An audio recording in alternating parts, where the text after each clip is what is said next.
સ્થાનિક સ્વરાજની ચૂંટણીના 28 એપ્રિલે પરિણામો જાહેર થઈ ગયા છે.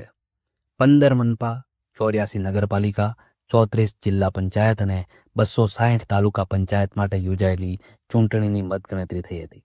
ભાજપે 2021થી પણ ભવ્ય જીત આ વખતે મેળવી છે. ભાજપે તમામ 15 મનપા પર કબજો મેળવ્યો છે. 84 નગરપાલિકામાંથી 78 પર ભાજપ અને 6 પર કોંગ્રેસને જીત મળી છે. 34માંથી 33 જિલ્લા પંચાયત પર ભાજપે વિજય મેળવ્યો છે. 260 તાલુકા પંચાયતમાંથી ભાજપને 253 અને 7માં કોંગ્રેસ તથા આપને જીત મળી છે. મતગણતરી પહેલા 732 સીટ બિનહરીફ થઈ હતી. 2027ની વિધાનસભા ચૂંટણી પહેલા ભાજપે સેમીફાઇનલ જીતી લીધી છે. જો કોઈ નવી રાજકીય ઉથલપાથલ કે મુદ્દો ન નડે તો 2027માં ભાજપ 160થી વધુ સીટ મેળવશે તેવું રાજકીય વિશ્લેષકો માની રહ્યા છે.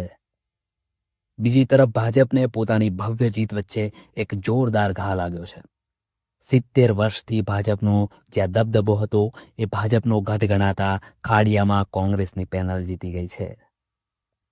બનાસકાંઠાની વાત કરીએ તો ભાજપને જિલ્લા પંચાયતની 48 બેઠકોમાંથી 32 બેઠકો પર જીત મળી છે.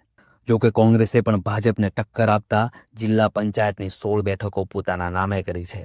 જ્યારે નગરપાલિકામાં ભાજપે કોંગ્રેસને પછાડી પાલનપુર, ડીસા અને ધાનેરા નગરપાલિકામાં ભવ્ય જીત નોંધાવી છે.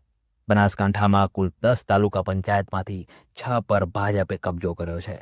3 પર કોંગ્રેસને જીત મળી છે. જ્યારે દાંતા તાલુકા પંચાયત અનિર્ણિત રહી છે.